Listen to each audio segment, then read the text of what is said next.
wondered who's that familiar face behind the badge, the gavel, or the collar on your favorite shows and movies? The guy who pops in, says 3 lines, and suddenly the whole plot makes sense? Yeah, him!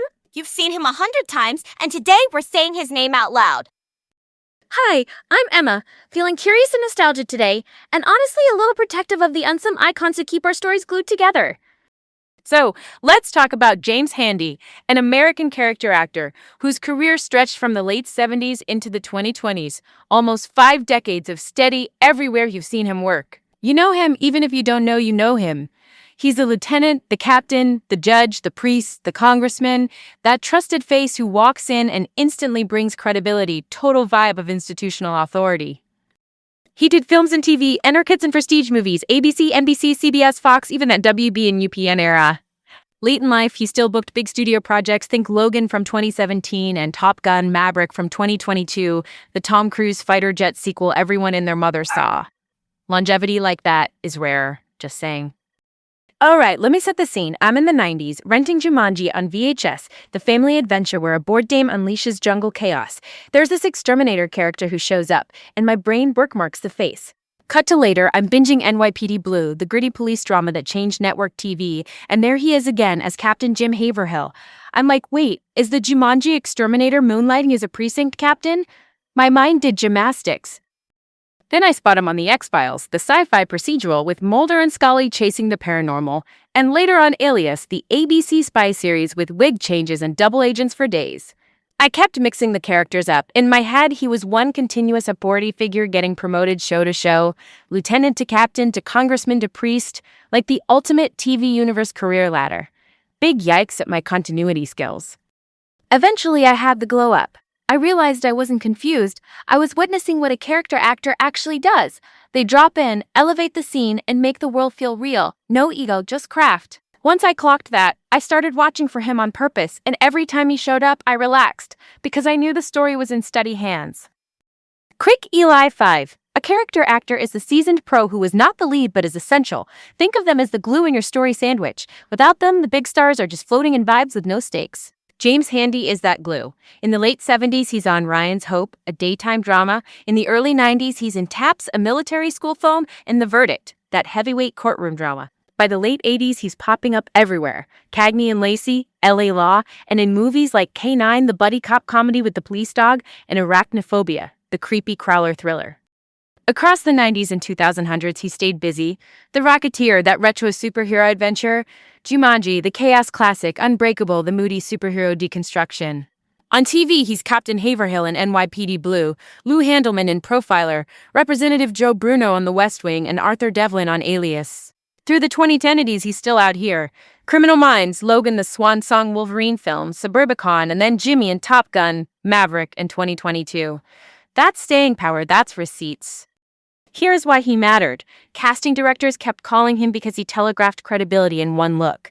Need a judge? Boom. A priest? Done. A congressman? Sign him. A chief? Say less. He also intersected with cultural touchstones. The O.J. Simpson story in 1995, where he played Detective Philip Van Adder, and the K9 universe, where he played Byers in 1989, and then came back a decade later for K911 in 1999. That direct-to-video sequel era was a whole ecosystem, and he bridged it without blinking. If I were James Handy, I'd feel proud, like deeply proud, to be the guy who makes scenes click, who studies the plot when the leads need ballast. Not flashy, but unforgettable. Honestly, that's a flex. It's the craft over clock grind that keeps entire TV seasons humming. We have to talk about the credits debate because, nerds like me live for the details. Sources vary. FYPD Blue, you'll see 10 in some places and 7 in others. For Alias, it's 9 versus 8 depending on the tally. My take? Side with on-screen credits and authoritative episode guides. When in doubt, the number that matches what aired and what he was credited for feels right. It's not just bean counting, it's about honoring the actual work and keeping the record clean for future fans, archivists, and the next generation of TV scholars who dissect this stuff like it's the Zapruder film of prime time. And then there's the hard part. In 2026, he died in Los Angeles at 81 after a stabbing at his home. According to reports, Michael Gledhill, the son of Handy's girlfriend who lived at the same residence, called 911 and said he was responsible. He was arrested. It's heartbreaking, and it also kicked up a media storm. Sadly, that's how our culture processes shock. I want to be respectful here. a long, steady career ended in violence. And while courts handle the legal side, what we can do is remember the work, the scenes he grounded, the lines he delivered like a tuning fork for truth. That matters.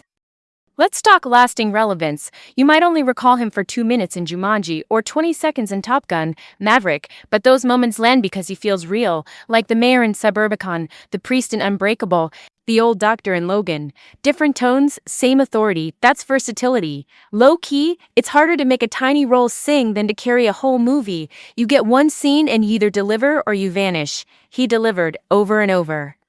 And a couple of fun surprises for the film trivia goblins. And to turns, that late 90s political thriller, he's credited as Lancaster/President Buchanan, which hints at a layered or alias situation unusual for his filmography and deliciously nerdy. The K9 to K911 revisit a decade apart is rare for supporting players. It tells you filmmakers wanted his exact flavor back. That institutional texture he brought was the secret sauce.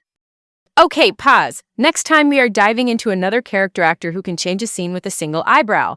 Think that performer you've seen in prestige dramas and unexpected comedies, popping up like cinematic kismet. We'll spill all the tea and give them their flowers too. Okay, we covered a lot. James Handy, the quiet constant, the lieutenant, the judge, the priest, the congressman, the guy who made big stories feel lived in. This was a ride, so that's the tea, folks. See you next time.